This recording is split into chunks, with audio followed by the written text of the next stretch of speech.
Everybody in the world is an influencer. Shark Tank is like a marketing powerhouse, right? Yeah. The experience, like, worth it? Free publicity.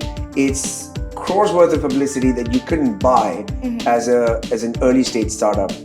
Everyone should go for it. Even if you don't take funding, it is absolutely worth it. A lot of the people that we hire are actually our users.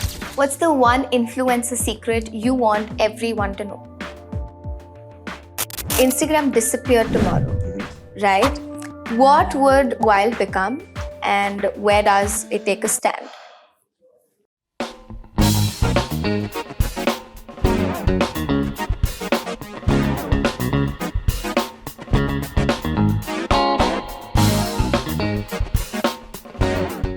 Hello everyone, welcome to Boardroom Brew with Bansari. This is episode 3 and I'm so grateful to have Mr. Rij with me today.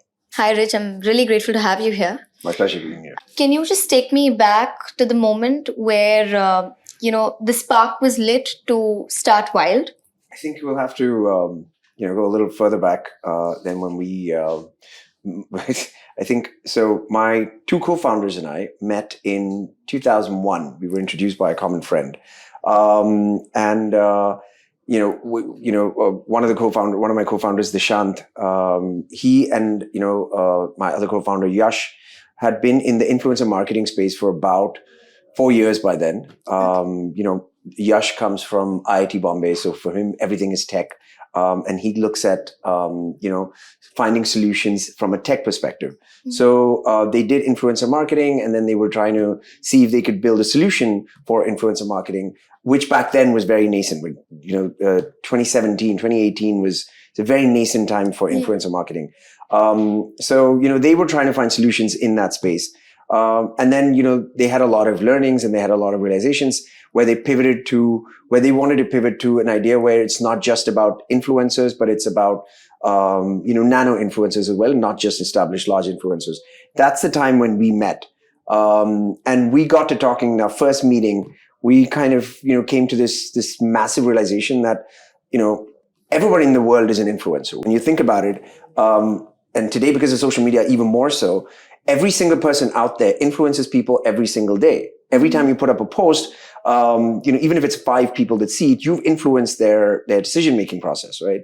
So we said, what if we could convert that into, something that brands could use and find ways for, your average everyday people to monetize their social network, just like influencers, even if you're not looking to become an influencer or a content creator. So that was the first spark of it. I remember in our first meeting, we said, what if we could make Gali Gali mein influencer? And we started working together the next day. And that was I think it was October 21. And it was the 3 of us and, our other founding member, Ashna. It was 4 of us and a whiteboard. But the idea was so, new, and it had never been done before in the world. So yeah, that's how we started. That was the first germ of an idea that converted into what it is today. Lovely. As you mentioned, that everyone's an influencer right now, right? So how is a WYLD card member differentiated from a social media ghost?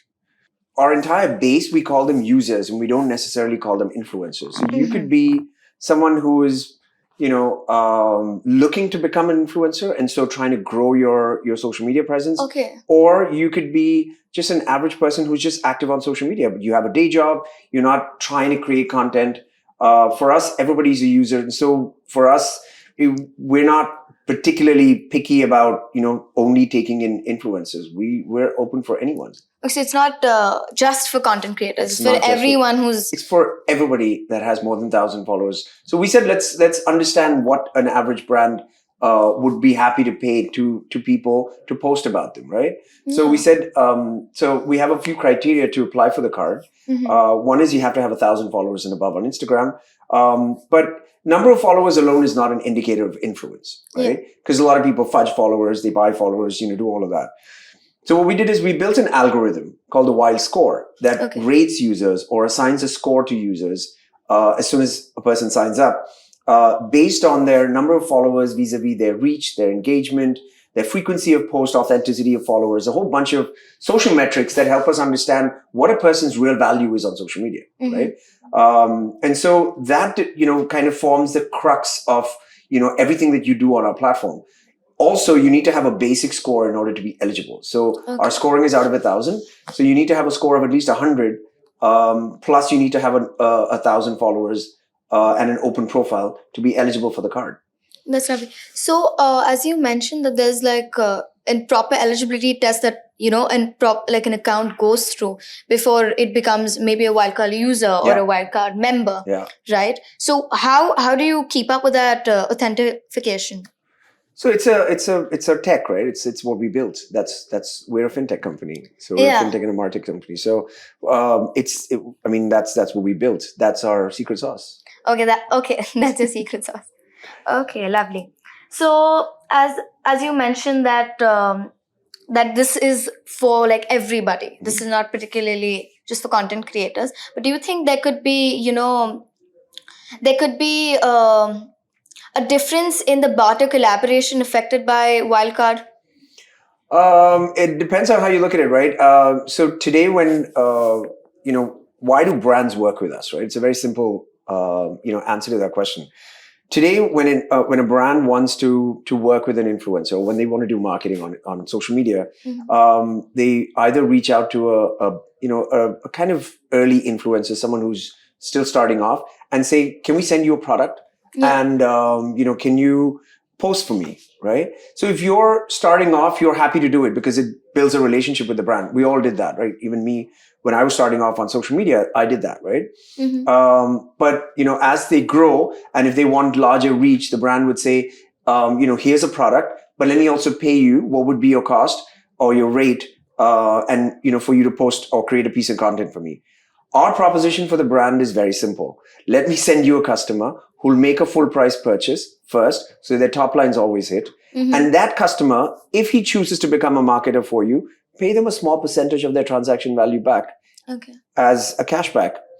And that's a proposition. Obviously, brands love it because obviously they're getting a sale first. And their own customer is then becoming a marketer, which is more authentic. It is word of mouth marketing. Yeah, but don't you think that if I am somebody who's not a content creator and posting about, suppose, a particular product that I have bought, I'm influencing a very short crowd. Whereas if a brand is sending their product to a content creator, it has probably a little larger amount of followers. Sure. So why is that? So it goes to the way social media is built, right? There are nano content creators that are between 1,000 to, let's say, 10,000 followers. Then you have micro creators or influencers or people on social media between 10,000 to, let's say, 100,000 followers.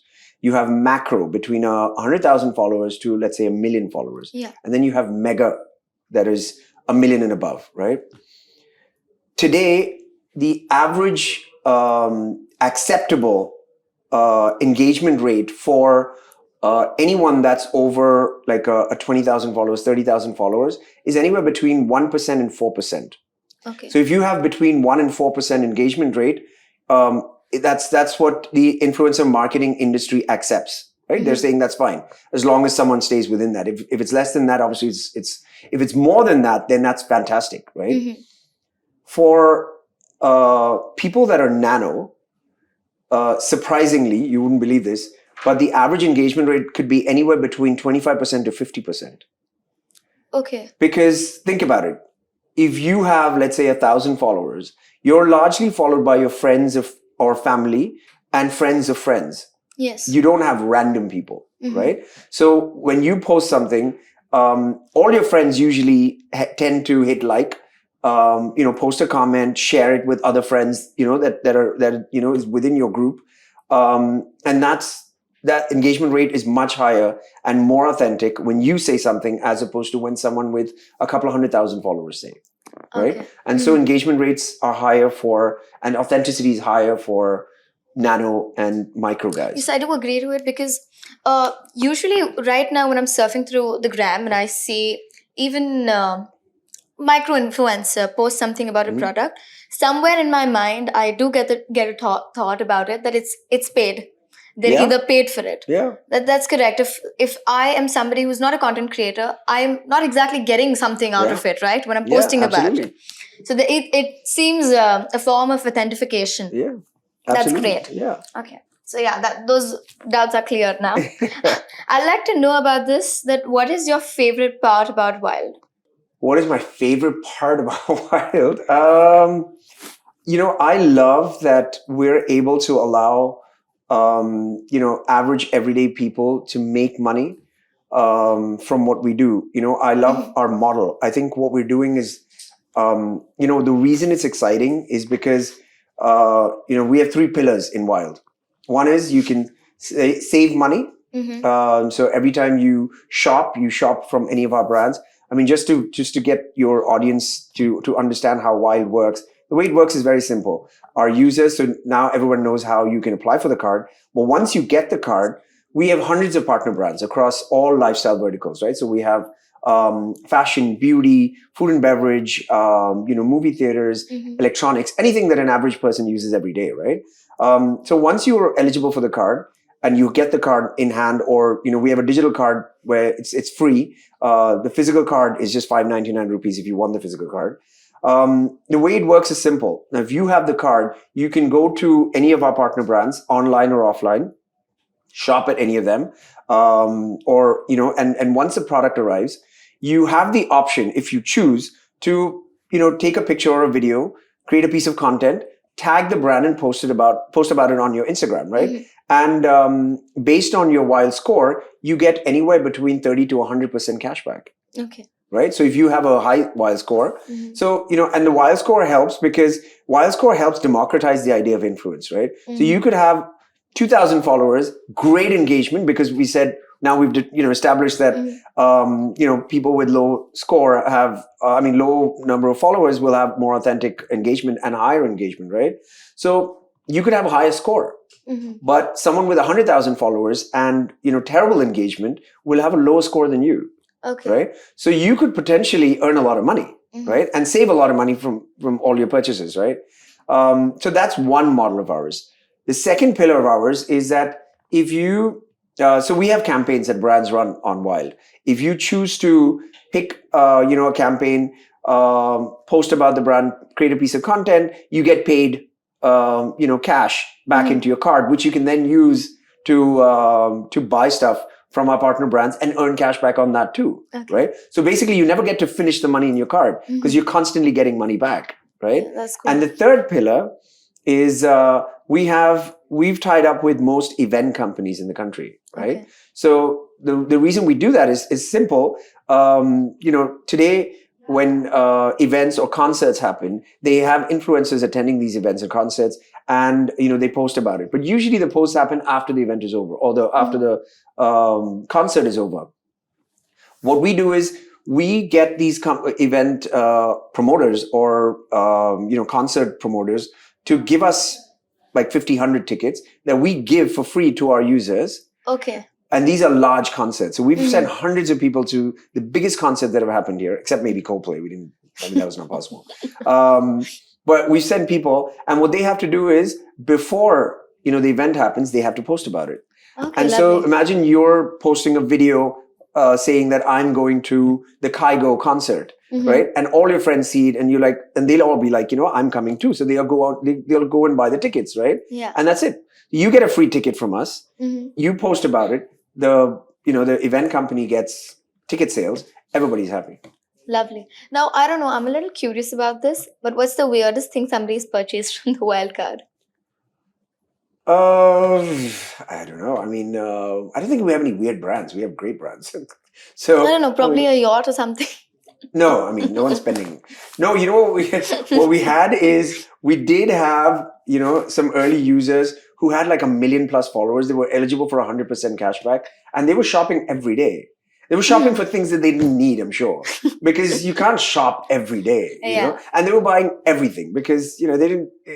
But the good thing is the brands loved it because here was someone with 1 million followers who's, posting for 5,000, 6,000 rupees.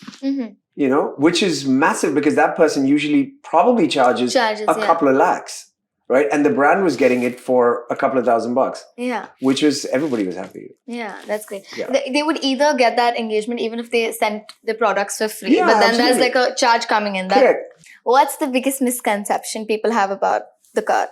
Biggest misconception. I think one of the big things that we did, kind of have an issue with when we started off was a lot of people didn't really understand how it works. It's an extremely simple, kind of user journey. They have to, they just have to download the app, fill in their details, and that's it. And I think a lot of people didn't understand that they need to shop with the card. So people kept buying things. They would download the app and buying things on UPI and whatever, and then saying and posting stuff. And so that was it was there was no misconception. I think it was more a lack of understanding of how we worked. I think we should probably take the onus of that, saying that maybe we didn't explain it enough. But post Shark Tank, that Shark Tank helped a lot. A lot of people really understood, how it worked, and so that was useful. But I don't think people have a misconception, but I think people have a lack of understanding. Got it. As you mentioned, Shark Tank is like a marketing powerhouse, right? Yeah. But do you think that, except the marketing part aside, are the investors or I don't know how to say it, is the experience like worth it? Absolutely. I would say for us, Shark Tank happened, by chance. Honestly, Shark Tank reached out to us asking if we would like to. Yeah, it was a random call that I got, sometime in, 23, asking if we would like to audition. And we had raised money already by then, so we weren't really, going there for funding, but the visibility was going to be great, and it's free visibility. Why wouldn't we do it, right? So we did it. But all the investors so Aman Gupta had already invested in us before, so which we obviously have to declare, which is why he wasn't there. Anupam is a friend, is an old friend, so we had to declare that as well. But they're all brilliant minds. They're all amazing people to have, on your cap table. And so, getting one of them on the cap table would be a great benefit for sure. Even from, even if you meet once a year, it'd be great to get feedback, right? Yeah. And they've all built great businesses, and they know, how the startup industry works. And if we had issues, we could go to them. So yeah, it was a no-brainer. I would say everyone should, at some point, try and apply it to Shark Tank if you're a startup founder, and see if something's possible. Okay, because usually, you see, I've seen a lot of videos where a lot of founders were like, it is a marketing powerhouse. They've got great sales out of it, but it's not worth the experience because probably the sharks were very rude or something like that. But that's why I was asking, was it worth the hype? And just a random question, who's your favorite shark? So is it worth the hype? There's nothing that a shark could tell you that would not make Shark Tank not worth the hype. Nothing. Okay. Shark Tank is free publicity. It's crores worth of publicity that you couldn't buy as an early stage startup. Everyone should go for it. Even if you don't take funding, everyone should do it if you're a startup founder, or try to get on it, because it is absolutely worth it. So there's no question about it. My favorite shark, I mean, that's Anupam is my closest, kind of friend on that panel. So I would say Anupam is. Also, he is the most experienced. He's built great businesses. He's exited great businesses. He's invested over the last 20 years. A lot of the other sharks are younger and newer kind of founders. But Anupam founded Shaadi.com like in 2000 or 2001. So, I mean, he's got 25 years of legacy behind him, building a brand like Shaadi.com. So, I mean, he comes with a depth of knowledge that most of the other sharks, I mean, it's not a comparison, but don't have. There's no one there. Yeah. Okay, got it. I saw your episode when it was launched, and I could see all of them fighting for the deal, right?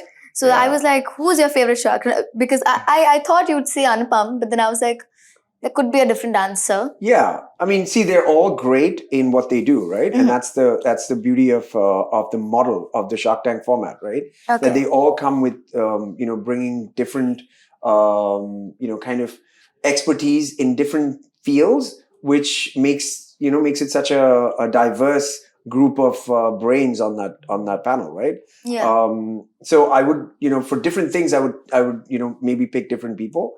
But yeah, I mean, they're all brilliant. Okay, lovely. As you mentioned that Anupam Mittal brings a lot on the table, right? As someone who's so experienced, right? So if somebody is joining WYLD for the first time, okay, what do you think they should know, or what is one thing that you would want them to have? When I interview people, I always check to see if they've actually taken the effort to understand what we do. And so know what we do. I know a lot of people apply to us. I think my social media team always struggles with this. We have hundreds of people constantly sending messages.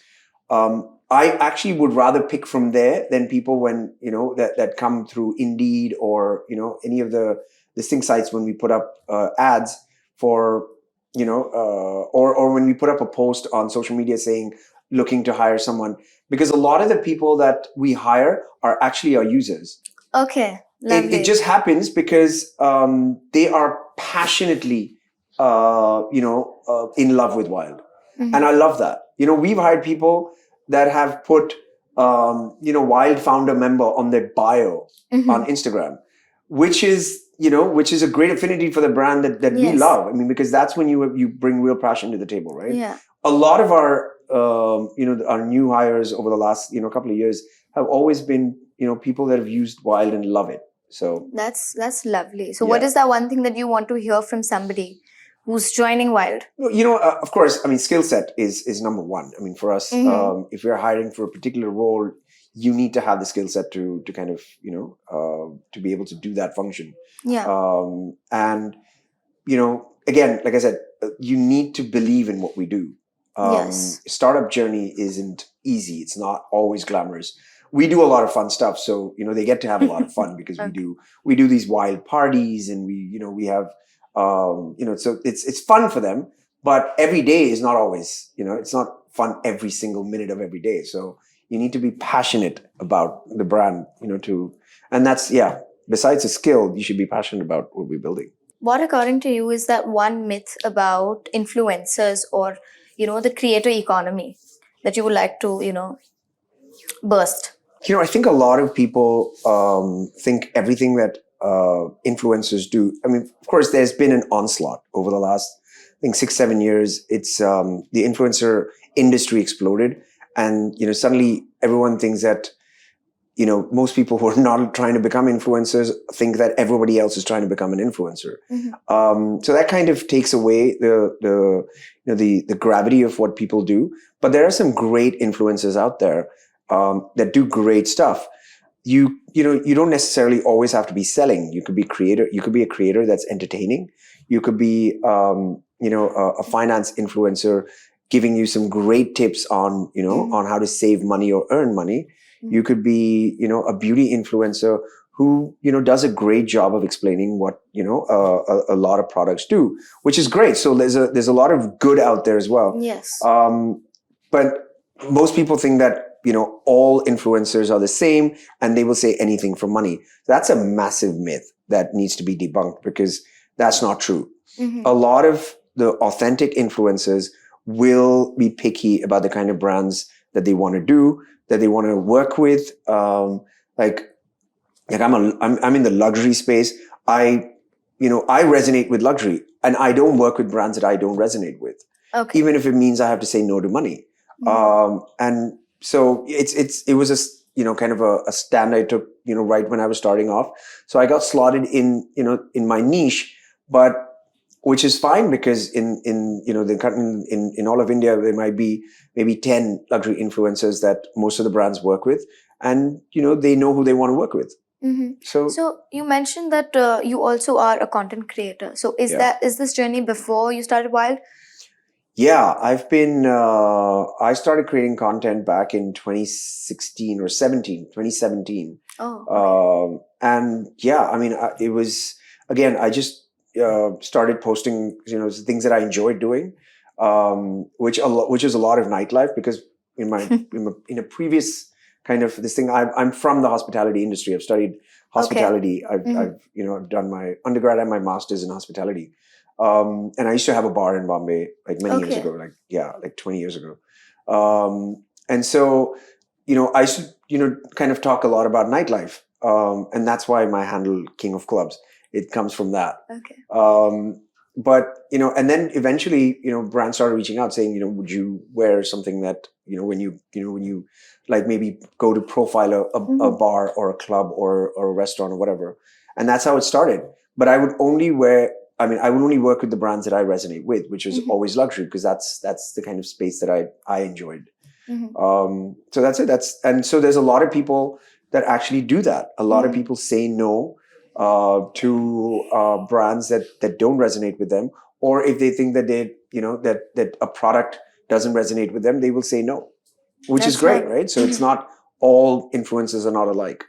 So you started you were a content creator because before even it was, not to say that that you're that old, but before it was a thing, because 2017 I don't think so. Instagram, on Instagram, if you're a content creator, it's like I don't know how to frame this. Yeah, there weren't that many people. Yeah, there weren't. It's great. Yeah, which is awesome. Okay, so now I don't know. I just had this question popping up yesterday night. It's very weird, but okay. What if Instagram disappeared tomorrow, right? What would WYLD become, and where does it take a stand? That's a good question. So, for us, we are not just about, for us, it was never about one platform. The whole idea was to allow people to monetize their social network, however and wherever they are, right? So eventually we will start adding other platforms, right? So we're going to get, we will eventually integrate Snapchat and, maybe YouTube and LinkedIn. We will have other platforms as well. So for us, it's not about any one platform, but it's anywhere people have social, kind of network. We want to help you monetize that. That's what we do. So yeah. That's lovely. Okay. And what is one of the biggest, challenges you've faced when it comes to user feedback?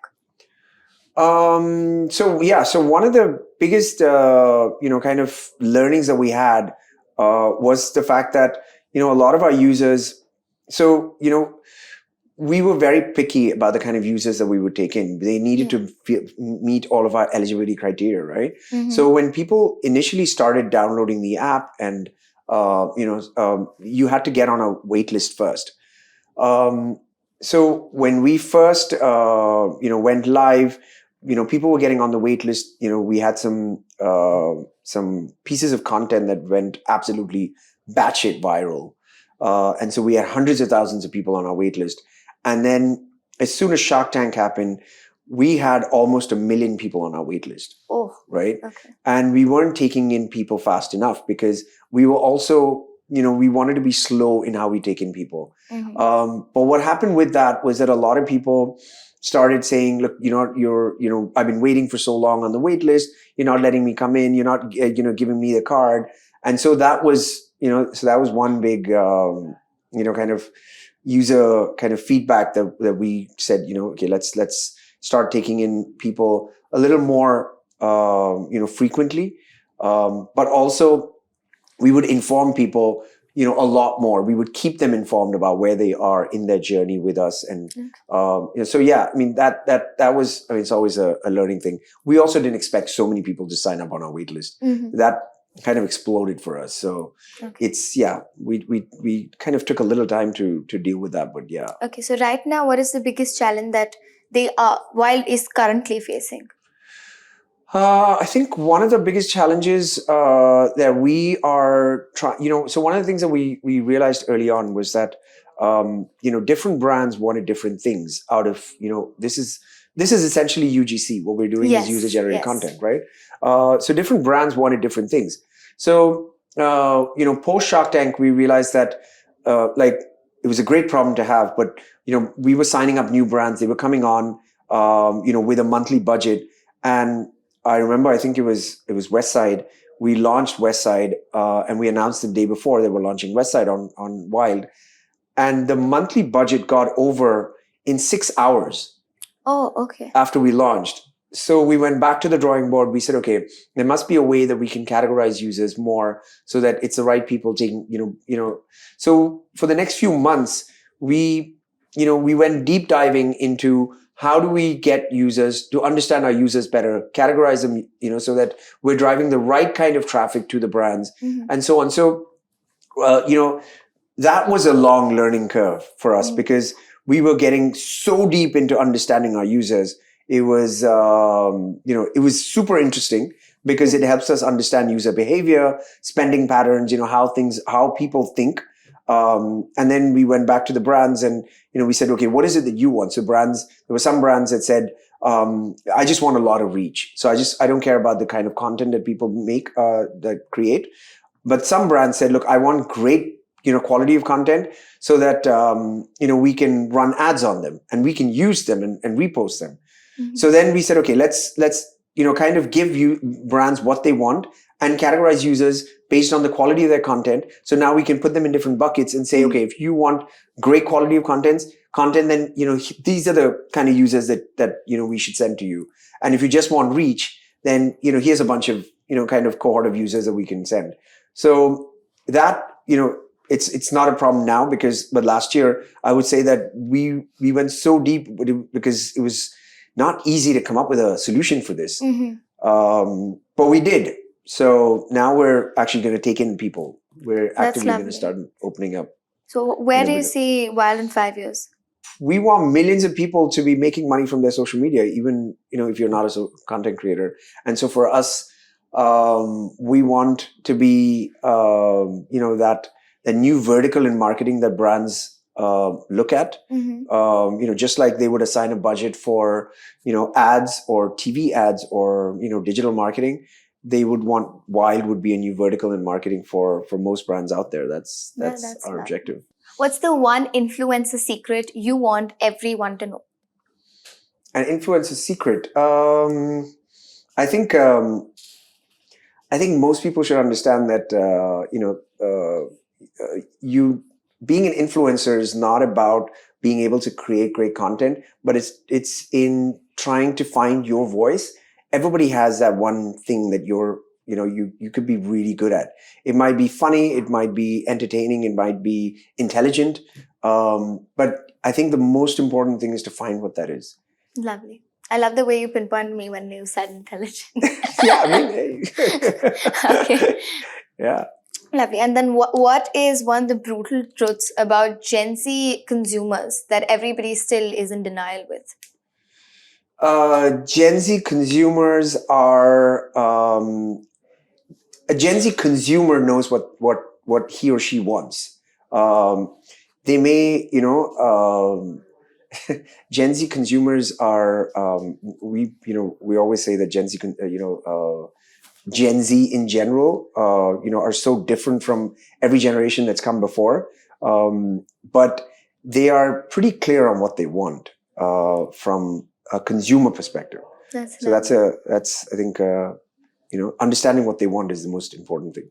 Yeah. In the world full of people getting viral, how do you build something that's not, trendy, but it's sticky? How do you build what? A startup? Yes. I think, the biggest thing about building a startup or thinking of what to build as a first, when you're thinking of a startup, is to find a problem and see if you can solve it better than anyone else can. Okay. So, I don't think it's important to build something new. I think it's important to build something better than anyone else has built. Okay. So you could build I mean, you could take a product, that's already, in the market.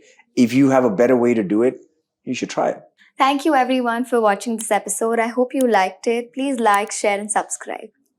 Yeah, this was great. This was super fun. Thank you. Yeah, you did a great job, I have to say. Thank you so much. I've never had such a casual conversation before. So people initially that have come on my podcast, they've been little rigid, Really? I don't know. I don't mean to say that, guys. But, I don't know. This is like a very, very casual and a cool vibe. So like, No, you did a great job. Thank you so Yeah, much. you should do more of these for sure. But yeah, thank you for having me. This has been fun. If anyone wants to get the Wild card, all you need to do is download the Wild app. It's on Play Store, App Store, everywhere. And make some money.